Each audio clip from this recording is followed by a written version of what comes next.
حدیث مبارکہ میں درج ہے کہ حضرت جبرائیل علیہ السلام نے رسول اللہ صلی اللہ علیہ وآلہ وسلم سے فرمایا، اے محمد صلی اللہ علیہ وآلہ وسلم، آپ کی امت میں سے جو شخص اپنی زندگی میں ایک مرتبہ یہ کلمات پڑھ کر دعا کرے وہ یہ سمجھے کہ اس نے گناہ کیے ہی نہیں، قیامت کے دن اس کا چہرہ صدیقین یا اولیاء اللہ کی مانند روشن ہوگا۔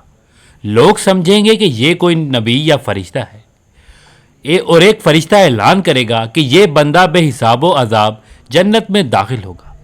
یہ کلمات ایسے برکت والے ہیں کہ اگر پانی پر پڑھ لیے جائیں تو آگ جل جائے گی، زمین پر پڑھا جائے تو اپنے اندر محفوظ خزانے ظاہر کر دے۔ جو ان کلمات کو 7 مرتبہ پڑھے اللہ تعالیٰ اس کی تمام قضا نمازیں معاف فرما دے گا۔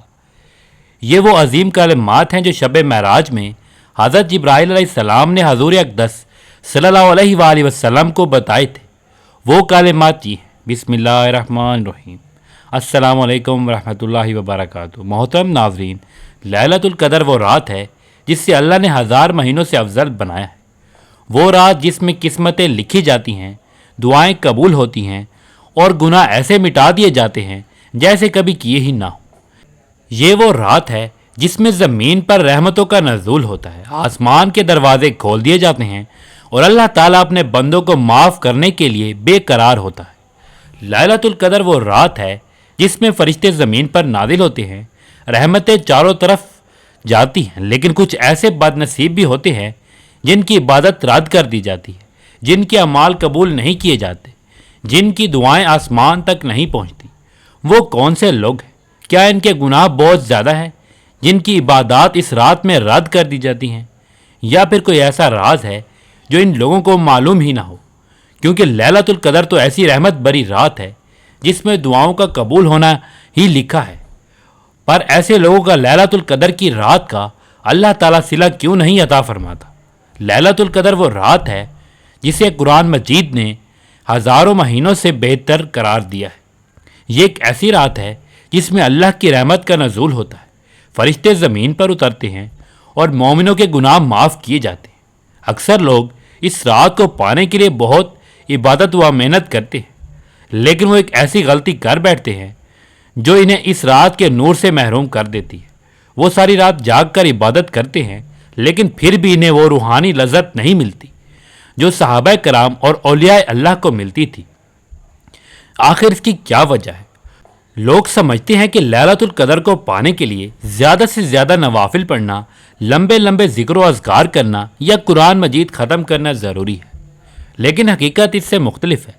لیلۃ القدر میں سب سے زیادہ فضیلت والے اعمال میں قرآن پاک کی تلاوت، دعا ہے، اور نبی کریم صلی اللہ علیہ وآلہ وسلم پر درود و سلام بھیجنا شامل ہے۔ جو لوگ اس رات میں درود پاک پڑھتے ہیں ان کی دعائیں زیادہ قبول ہوتی ہیں۔ اس رات میں اللہ کی رحمتیں نازل ہوتی ہیں اور فرشتے زمین پر اترتے ہیں۔ جو لوگ اس رات میں اللہ کے حضور گڑ گڑا کر دعائیں کرتے ہیں اللہ ان کی تقدیر بدل دیتا ہے۔ جو لوگ سال بھر گناہوں میں ڈوبے رہتے ہیں اگر وہ اس ایک رات میں سچے دل سے توبہ کر لیں تو اللہ انہیں معاف کر دیتا ہے۔ اگر کوئی شخص لیلۃ القدر کو پانا چاہتا ہے تو اسے چاہیے کہ وہ آخری عشرے کی طاق راتوں میں اپنی عبادت کا خاص اہتمام کرے۔ اگر وہ ہر رات کچھ نہ کچھ عبادت کرے تو وہ ضرور اس عظیم رات کی برکتوں کو حاصل کر لے گا۔ لیلۃ القدر میں سب سے بہترین دعا وہی ہے جو نبی کریم صلی اللہ علیہ وآلہ وسلم نے فرمایا، اللہ ہمیں اپنے فضل و کرم سے معاف کر دے۔ اس رات کو پانے کے لیے ضروری ہے کہ ہم صرف رسمی عبادات پر اکتفا نہ کریں بلکہ اپنی زندگی کو واقعی اللہ کے دین کے مطابق ڈھالنے کا عزم کریں۔ اگر ہم اس رات میں صرف چند گھنٹے ہی عبادت کرتے ہیں لیکن ہمارے دل میں حقیقی تبدیلی نہ آئے تو ہم اس رات کی اصل برکتوں سے محروم رہ جائیں گے۔ اس لیے سب سے اہم چیز یہ ہے کہ ہم اس رات کو اپنی زندگی بدلنے کا ذریعہ بنائیں، اپنے گناہوں سے سچی توبہ کریں اور آئندہ اللہ کے احکامات کے مطابق زندگی گزارنے کا عہد کریں۔ لیلۃ القدر کو پانے کا سب سے آسان طریقہ وہ ہے جو نبی کریم صلی اللہ علیہ وآلہ وسلم اور صحابہ کرام رضی اللہ تعالیٰ عنہ نے اپنایا ہے۔ اکثر لوگ سمجھتے ہیں کہ اس رات میں کامیابی کا مطلب صرف زیادہ سے زیادہ عبادات کرنا ہے، لیکن حقیقت میں یہ رات اللہ کی رحمت اور مغفرت کی رات ہے۔ اسے پانے کے لیے ضروری نہیں کہ آپ پوری رات جاگیں یا بہت زیادہ نوافل پڑھیں، بلکہ اصل چیز اللہ سے سچی توبہ اور اس کی رحمت کو حاصل کرنا ہے۔ پہلا اصول یہ ہے کہ ليلۃ القدر کو مخصوص تاریخ کے ساتھ محدود نہ کریں۔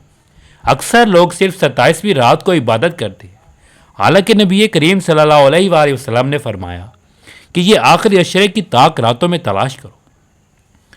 اس لیے اگر ہم واقعی ليلۃ القدر کو پانا چاہتے ہیں تو ہمیں 21، 23، 25، 27 اور 29ویں رات کو بھی خاص طور پر عبادت میں گزارنا چاہیے۔ اگر کوئی شخص ہر طاق رات میں صرف 1 گھنٹہ بھی خالص نیت سے عبادت کرے تو وہ لازمی طور پر اس عظیم رات کو پا لے گا۔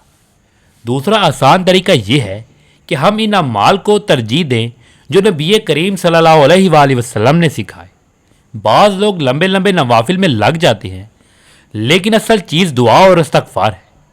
حضرت عائشہ رضی اللہ تعالی عنہ نے جب نبی کریم صلی اللہ علیہ وآلہ وسلم سے پوچھا کہ اگر مجھے معلوم ہو کہ ليلۃ القدر ہے تو میں کیا کروں، تو آپ نے فرمایا کہ یہ اس رات کو پانے کے لیے سب سے اہم چیز اللہ سے معافی مانگنا ہے۔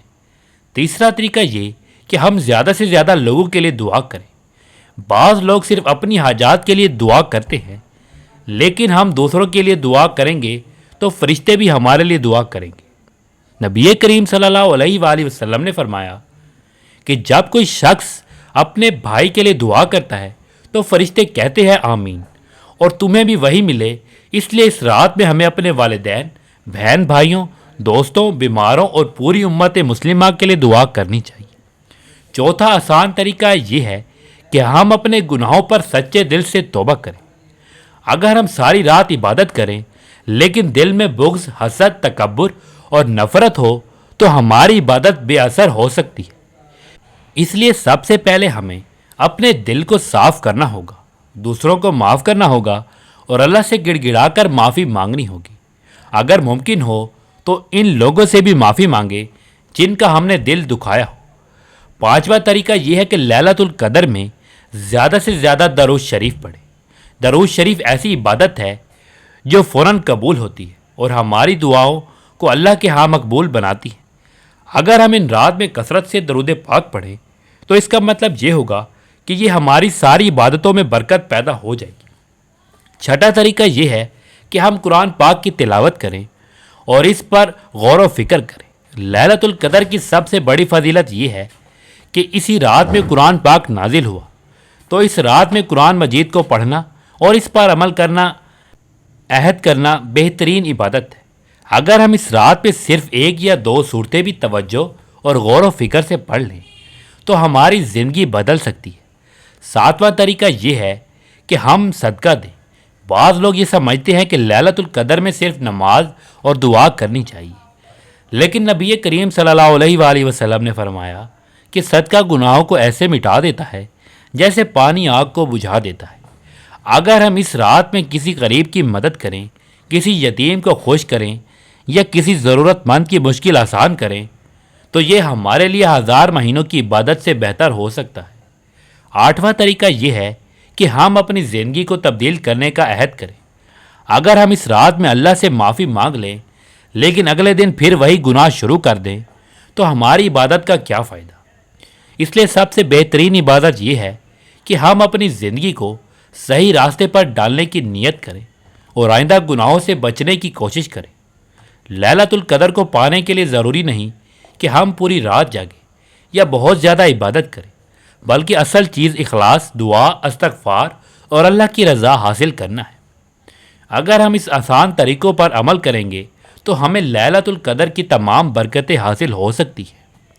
یہ روایت میں بیان کی جاتی ہے کہ حضرت جبرائیل علیہ السلام نے رسول اللہ صلی اللہ علیہ وآلہ وسلم سے فرمایا، اے محمد صلی اللہ علیہ وآلہ وسلم، آپ کی امت میں سے جو شخص اپنی زندگی میں 1 مرتبہ یہ کلمات پڑھ کر دعا کرے وہ یہ سمجھے کہ اس نے گناہ کیے ہی نہیں، قیامت کے دن اس کا چہرہ صدیقین یا اولیاء اللہ کی مانند روشن ہوگا۔ لوگ سمجھیں گے کہ یہ کوئی نبی یا فرشتہ ہے، اور ایک فرشتہ اعلان کرے گا کہ یہ بندہ بے حساب جنت میں داخل ہوگا۔ یہ کلمات ایسے برکت والے ہیں کہ اگر پانی پر پڑھ لیے جائیں تو آگ جل جائے گی، زمین پر پڑے جائیں تو اپنے اندر محفوظ خزانے ظاہر کر دے۔ جو ان کلمات کو 7 مرتبہ پڑھے اللہ تعالیٰ اس کی تمام قضا نمازیں معاف فرما دے گا۔ یہ وہ عظیم کلمات ہیں جو شب معراج میں حضرت جبرائیل علیہ السلام نے حضور اقدس صلی اللہ علیہ وآلہ وسلم کو بتائے تھے۔ وہ کلمات یہ ہیں: لا الہ الا اللہ المالک الحق المبین، لا الہ الا اللہ الحق العدل المتین، وربنا ورب الابناء الاولین، لا الہ الا انت سبحانک انی کنت من الظالمین، لا الہ الا اللہ وحدہ لا شریک لہ، لہ الملک ولہ الحمد یحیی و یمیت وہو حی دائما ابدا لا یمیت بیاد الخیر و الیہ المصیر۔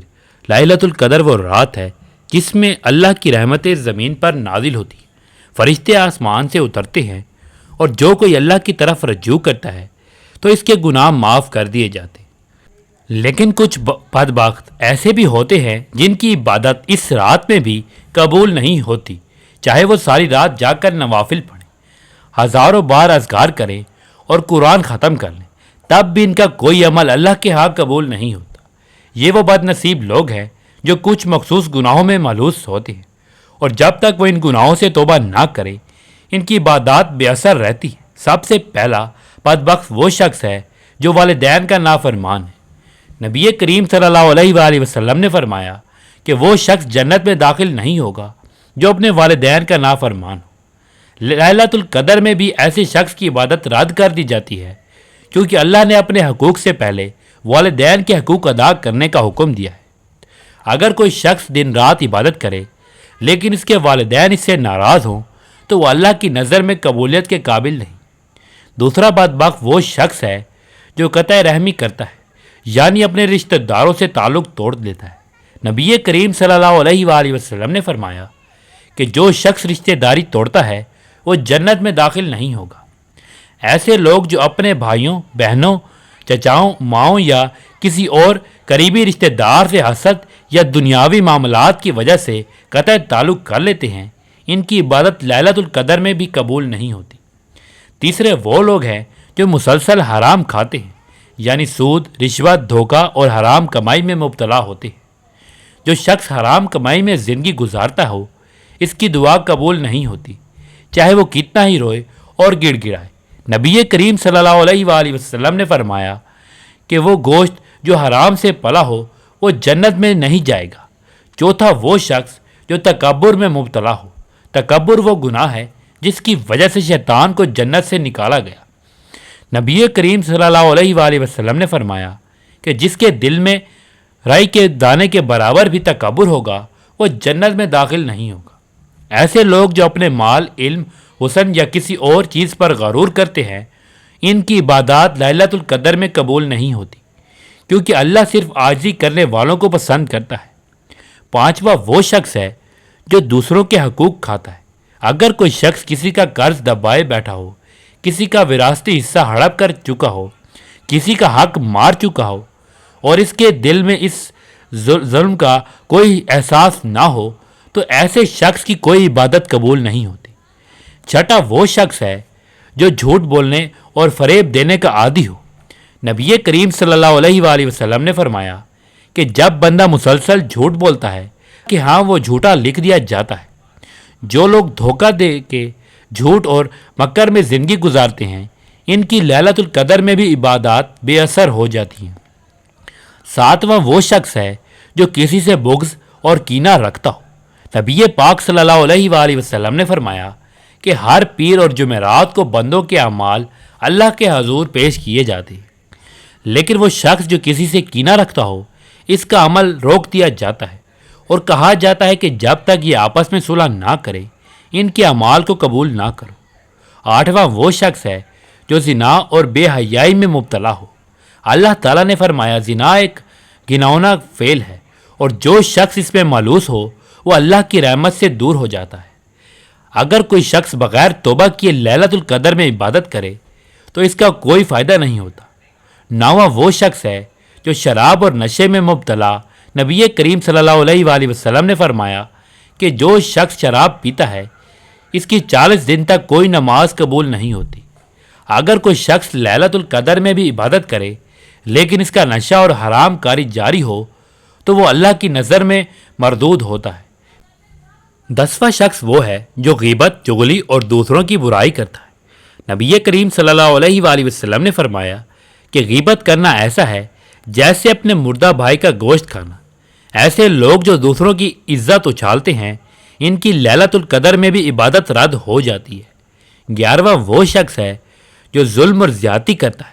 اگر کوئی شخص کسی پر ظلم کر رہا ہو، کسی کا حق مار رہا ہو یا کسی معصوم پر زیادتی کر رہا ہو تو اس کی کوئی عبادت قبول نہیں ہوتی، چاہے وہ لیلۃ القدر میں پوری رات سجدے میں کیوں نہ پڑا رہے۔ 12واں وہ شخص ہے جو نماز کو جان بوجھ کر چھوڑ دیتا ہے۔ نبی کریم صلی اللہ علیہ وآلہ وسلم نے فرمایا انسان اور کفر کے درمیان فرق صرف نماز ہے۔ جو شخص جان بوجھ کر نماز چھوڑ دیتا ہے اس کی کوئی بھی نیکی اللہ کے ہاں قبول نہیں ہوتی۔ اگر کوئی شخص لیلۃ القدر میں جاگ کر نوافل پڑھ رہا ہو لیکن وہ فرض نمازوں میں لاپرواہی کرتا ہو تو وہ بدبخت ہے۔ 13واں وہ شخص ہے جو دل میں دنیا کی محبت لیے بیٹھا ہو۔ نبی کریم صلی اللہ علیہ وآلہ وسلم نے فرمایا کہ دنیا کی محبت ہر برائی کی جڑ ہے۔ اگر کوئی شخص لیلۃ القدر میں بھی اللہ کو چھوڑ کر دنیا کے پیچھے بھاگ رہا ہو تو اس کی کوئی عبادت قبول نہیں ہوتی۔ 14واں وہ شخص ہے جو ناپ تول میں خیانت کرتا ہو۔ اللہ تعالیٰ نے فرمایا کہ ناپ تول میں کمی کرنے والے ہلاک ہو جائیں گے۔ جو شخص کاروبار میں دھوکہ دیتا ہے، کم ناپتا ہے یا ملاوٹ کرتا ہے تو اس کی عبادت قبول نہیں ہوتی۔ 15واں وہ شخص ہے جو زبان سے بد کلامی کرتا ہے، دوسروں کو گالی دیتا ہے اور کسی کا دل دکھاتا ہے۔ نبی کریم صلی اللہ علیہ وآلہ وسلم نے فرمایا کہ بہترین مسلمان وہ ہے جس کی زبان اور ہاتھ سے دوسرا مسلمان محفوظ رہے۔ اگر کوئی شخص لیلۃ القدر میں عبادت کرے لیکن اس کی زبان سے دوسروں کو تکلیف پہنچتی رہے تو اس کی کوئی عبادت اللہ کے ہاں قبول نہیں ہوتی۔ ان سب باتوں سے واضح ہوتا ہے کہ لیلۃ القدر کی عبادت قبول ہونے کے لیے صرف نوافل پڑھنا کافی نہیں، بلکہ دل کو پاک کرنا، حقوق العباد ادا کرنا اور اللہ کے احکامات کی مکمل پیروی کرنا ضروری ہے، کیونکہ لیلۃ القدر صرف ایک رات نہیں بلکہ ایک موقع ہے، ایک دروازہ ہے جو اللہ نے ہمیں دیا ہے تاکہ ہم اپنے اعمال بدلیں، تاکہ اپنی آخرت سنوار سکیں اور اللہ کی قربت حاصل کر سکیں اور اطاعت حضور محمد صلی اللہ علیہ وآلہ وسلم کے پیروکار بن جائیں۔ سبحان اللہ۔ اللہ پاک ہم تمام مسلمان بہن بھائیوں کی دعائیں قبول فرمائے اور ہماری جائز دلی خواہشات پوری فرمائے۔ آمین یا رب العالمین۔ جزاک اللہ۔